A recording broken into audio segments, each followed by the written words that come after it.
In a significant diplomatic maneuver, U.S. Secretary of State Marco Rubio announced the expulsion of South Africa's ambassador to the United States Ebrahim Rasool, declaring him no longer welcome in our great country.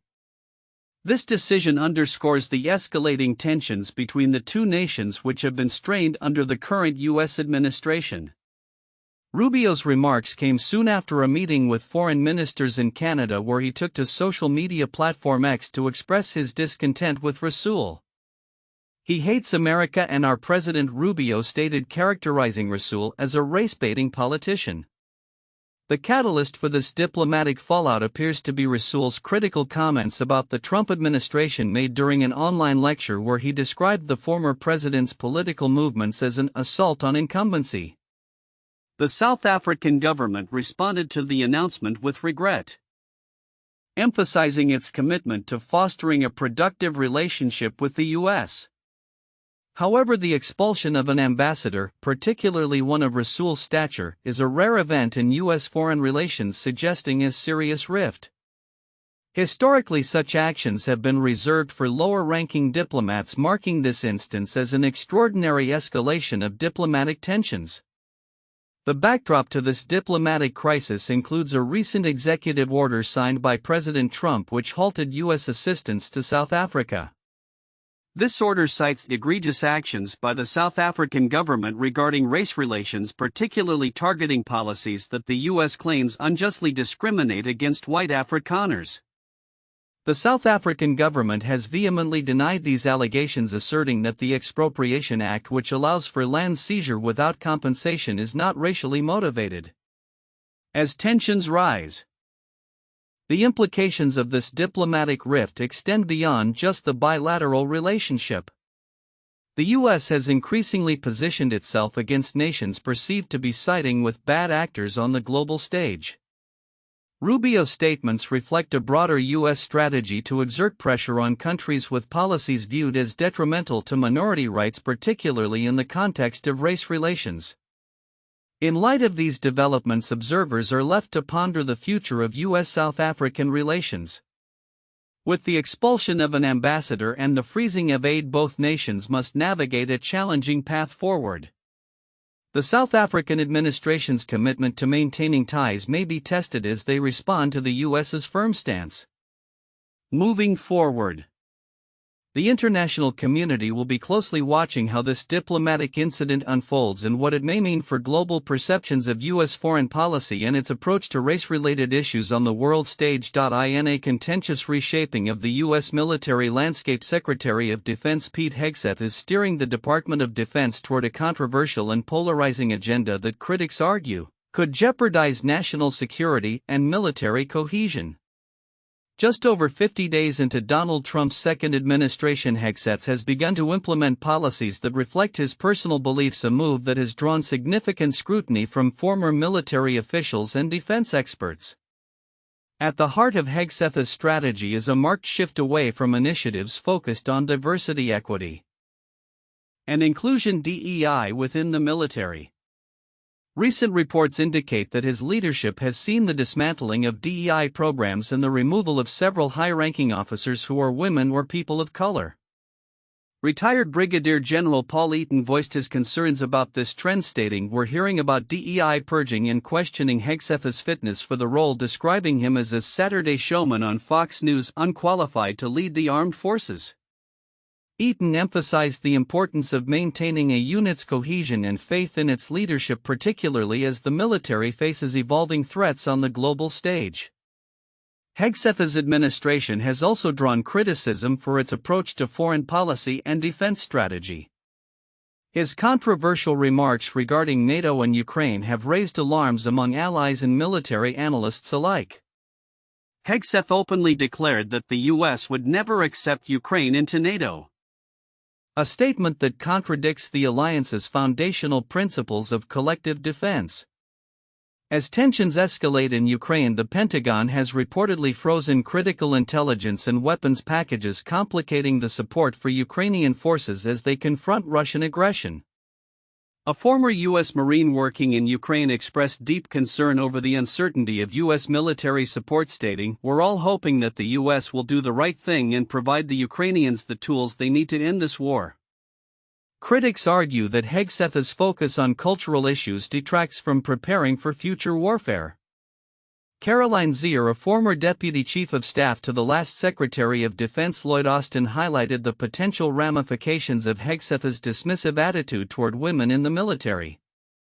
Expressing concern that his actions risk alienating current service members and dissuading future recruits at a time when the Pentagon struggles to meet its enlistment goals. Adding to the controversy, Hegseth has made sweeping changes within the Pentagon, including the abrupt closure of the Office of Net Assessment, which had been instrumental in shaping the military's long-term strategies for potential conflicts, particularly with rising powers like China. Critics like Thomas Mankin, a former senior Pentagon strategist, have labeled this decision short-sighted, warning that dismantling an office focused on future warfare during a time of heightened geopolitical tension is a grave mistake. Moreover, Hegseth's appointment of his personal lawyer Timothy Parlator to a powerful position within the Judge Advocate General's Corps raises further concerns about the direction of military justice and the rule of law. Parlator's history of defending service members accused of serious misconduct suggests a troubling philosophy that may undermine accountability within the ranks. This shift has prompted alarm bells among military analysts who fear that Hegseth's administration may prioritize a more aggressive military posture at the expense of ethical considerations and international legal standards. In light of these developments, the future of the U.S. military under Hegseth's leadership appears fraught with uncertainty. The Pentagon's pivot toward domestic issues, including a renewed focus on the southern border and China, has left traditional alliances and strategic military engagements in the rearview mirror. As the world watches, the implications of Hegseth's policies could reshape not only the military's operational readiness but also its global relationships. The unfolding situation raises critical questions about the balance between cultural priorities and military preparedness. With tensions mounting both at home and abroad, the coming months will be pivotal in determining whether Hegseth's vision for the Pentagon aligns with the demands of modern warfare and international diplomacy. As military leaders, analysts, and observers grapple with these changes, the potential for a redefined military landscape will continue to unfold, offering a stark reminder of the complexities involved in leading one of the most formidable forces in history. In a tumultuous political climate marked by a deepening divide over public health policies, Robert F. Kennedy Jr. has emerged as a contentious figure since his appointment as Secretary of Health and Human Services (HHS) under President Donald Trump. With his controversial views on vaccines and food safety regulations, Kennedy's actions in office are raising eyebrows among lawmakers and public health experts alike. Kennedy's recent meetings with Republican senators highlight the growing concerns surrounding his approach to health policy, particularly his stance on vaccines. During a visit to Capitol Hill on December 17, 2024, Kennedy engaged with GOP senators to advocate for his nomination as head of HHS, which has been met with skepticism due to his history of opposing vaccines. Senator Josh Hawley from Missouri expressed cautious optimism, stating, "I hope he will stay in his lane and do HHS policy," while also affirming his support for the polio vaccine, an area where Kennedy's views have come under intense scrutiny. The skepticism surrounding Kennedy's nomination is compounded by his personal attorney Aaron Siri, who has lobbied the FDA to revoke the approval of the polio vaccine. This move has drawn ire from senators like Mitch McConnell, a polio survivor who has openly criticized Siri's efforts. Kennedy, however, maintains that he supports the polio vaccine, attempting to reassure lawmakers of his commitment to public health. As he prepares for confirmation hearings, Kennedy is also expected to engage with Democratic senators, although the outcome of his nomination remains uncertain amidst widespread bipartisan concerns. Since taking office, Kennedy's policies have begun to take shape, with his administration canceling meetings related to vaccine discussions and initiating investigations into discredited connections between vaccines and autism. public health experts warn that these actions could undermine trust in federal health agencies and exacerbate vaccine hesitancy. Andrew Kelly, an associate professor of public health, stated taking steps to make it less likely that people will get vaccinated is 100% on brand for a Robert F. Kennedy Jr.-led Health and Human Services Department. Kennedy's focus extends beyond vaccines. He is also targeting the food industry. Recently, he directed the FDA to revise the generally recognized as safe GRA process, which allows food manufacturers to self-affirm the safety of ingredients without FDA oversight. Critics have long deemed this a loophole that jeopardizes public health. In a statement, Kennedy emphasized the need for transparency, asserting that eliminating this loophole will provide transparency to consumers and ensure the safety of the food supply. However, the effectiveness of Kennedy's agenda may be hampered by significant resource constraints within federal health agencies, which have been exacerbated by recent administrative cuts. Public health advocates have expressed concern that a lack of adequate funding and personnel could undermine Kennedy's stated goals to improve nutrition and food safety. In the midst of this controversy, Kennedy's mantra of "Make America Healthy Again" has sparked debate. Some view it as a genuine call to action for reforming the healthcare system, while others remain skeptical, questioning the efficacy of his proposed changes. As Kennedy continues to navigate his role, the implications of his policies on public health and safety remain a focal point of discussion among lawmakers and health experts alike. Looking ahead, the coming months will be pivotal for Kennedy and his administration as they face the challenge of gaining the confidence of both lawmakers and the public.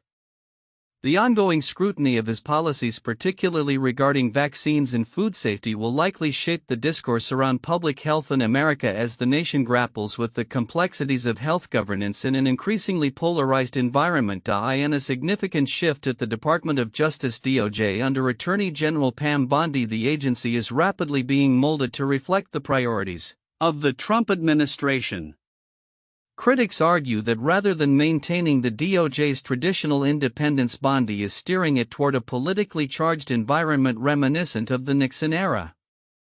This dramatic transformation comes just months after her appointment, raising questions about the future of the department that has historically been a bastion of nonpartisan law enforcement.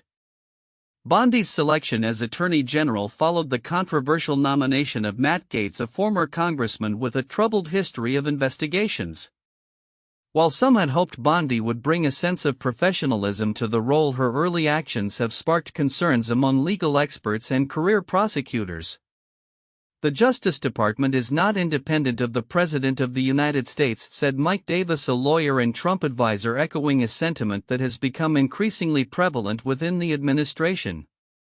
According to Davis, Bondi's approach aligns perfectly with Trump's vision of a DOJ that operates as an extension of the executive branch. Since assuming office, Bondi has implemented sweeping changes, including a purge of long-standing career attorneys who had traditionally served under the civil service protections designed to insulate them from political retaliation.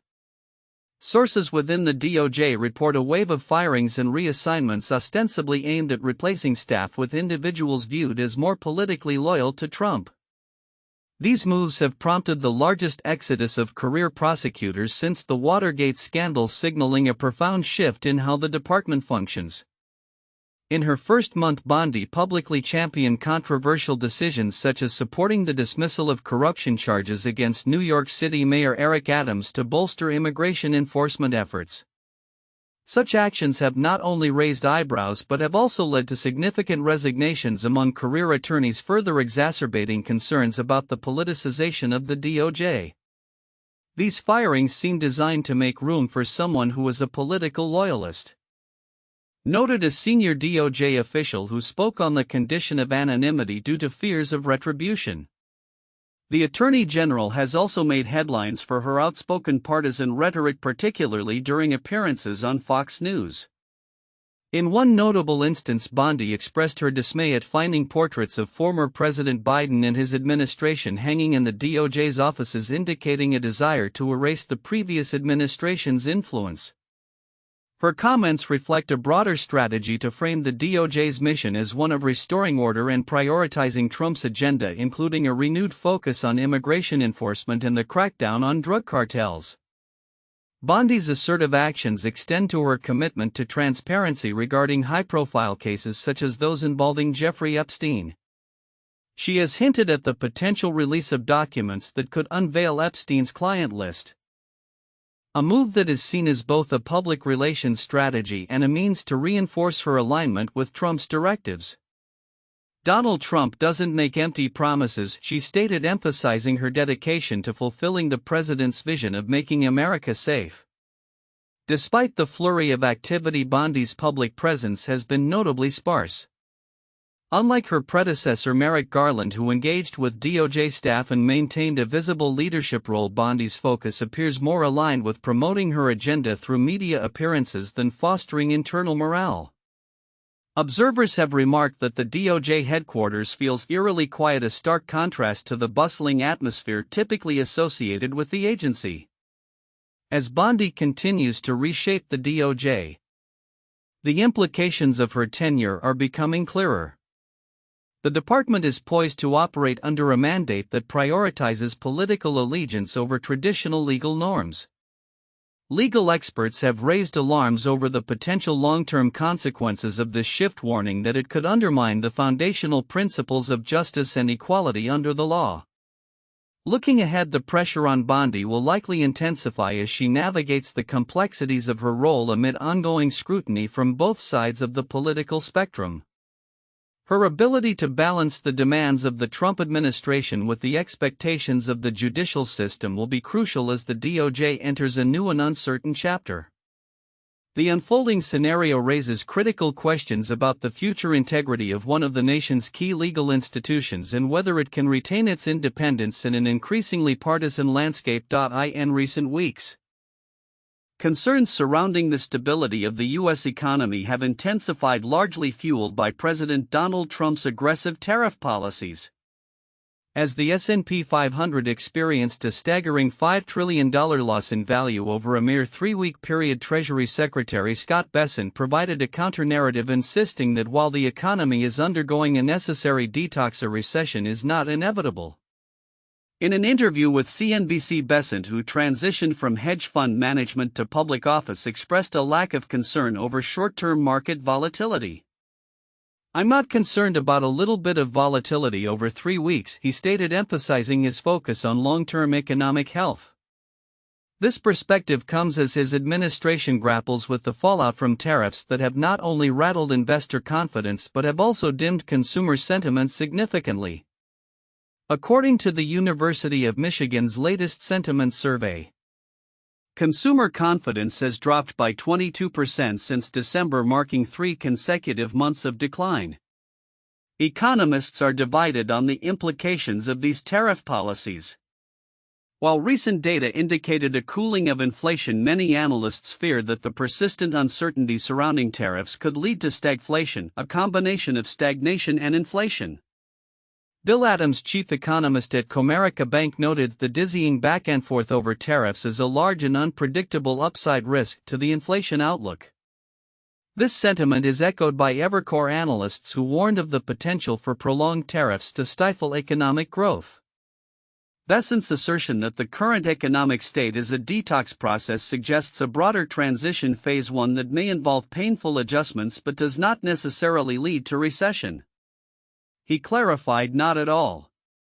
It doesn't have to be. Our goal is to have a smooth transition."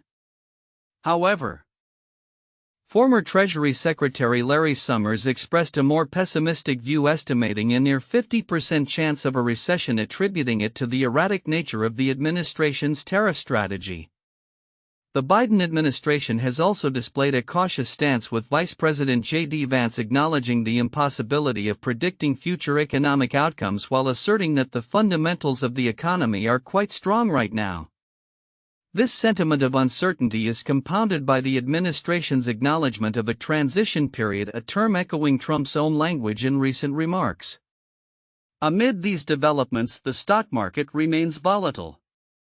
As of the latest reports, major indices reflected significant losses, with the S&P 500 down 8.17%, the Dow off 7.2%, and the tech-heavy Nasdaq plunging by 11.76% over the past month.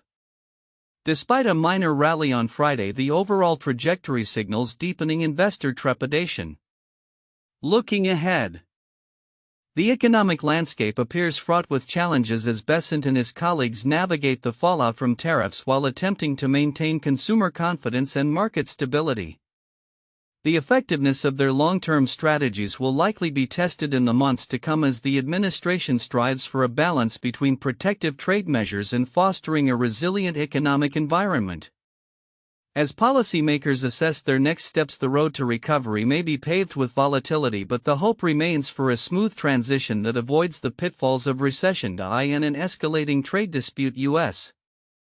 Commerce Secretary Howard Lutnick has publicly criticized Canada for what he termed a tone-deaf response to the recent tariffs imposed by the Trump administration on steel and aluminum imports. This backlash comes on the heels of Canada's decision to implement billions of dollars in reciprocal tariffs on U.S. goods. A move Lutnick claims undermines the cooperative trade relationship between the two neighboring countries. During a press briefing following a meeting with Canadian officials including Ontario Premier Doug Ford and Finance Minister Dominic LeBlanc, Lutnick expressed his discontent with Canada's retaliatory measures, which target approximately $15.6 billion worth of U.S. steel and aluminum, as well as an additional $14.2 billion in various imported goods. "We put a tariff on steel and aluminum to make sure the dumping countries of the world stop," Lutnick stated, referencing the necessity of these tariffs for national security. He further lamented, "And what does Canada do? They put a tariff on sports equipment. I mean, really? This is just tone deaf." Lutnick's remarks highlight a growing frustration within the U.S. administration regarding Canada's trade actions, which he claims are politically motivated in light of upcoming elections. He contrasted Canada's approach unfavorably with that of the United Kingdom and Mexico, both of which he praised for their measured responses to U.S. tariffs. "The British didn't respond, the Mexicans didn't respond. You have some countries that actually thoughtfully examine how they do business with us," he noted, implying that Canada's retaliatory stance does not reflect a similar level of diplomatic consideration. The Canadian government, for its part, has labeled the U.S. tariffs as unjustifiably imposed, indicating that they may seek further countermeasures against the United States. Premier Ford even threatened to cut off electricity exports to the U.S., which could impact over 1 million American homes and businesses reliant on Canadian energy. Following the meeting with Lutnick, Ford expressed a more conciliatory tone, claiming that the dialogue between the two nations had improved although both countries' tariffs remained in effect. Lutnick's critique did not stop at Canada. He also emphasized the broader implications of these tariffs on U.S. economic interests, arguing that Canada has historically benefited from U.S. trade while contributing relatively little to mutual defense commitments such as NATO. He pointed to the stark contrast in military spending, with the U.S. contributing significantly more compared to Canada's military budget. As the rhetoric intensifies, the future of U.S.-Canada trade relations appears tenuous. With both sides maintaining their tariffs, the potential for further escalation looms large. Lutnick's comments reflect not only a defense of current U.S. trade policy but also a push toward a more assertive economic nationalism that prioritizes domestic production over international cooperation. Looking ahead, the upcoming meetings between U.S. and Canadian officials will be crucial in determining whether this trade impasse can be resolved.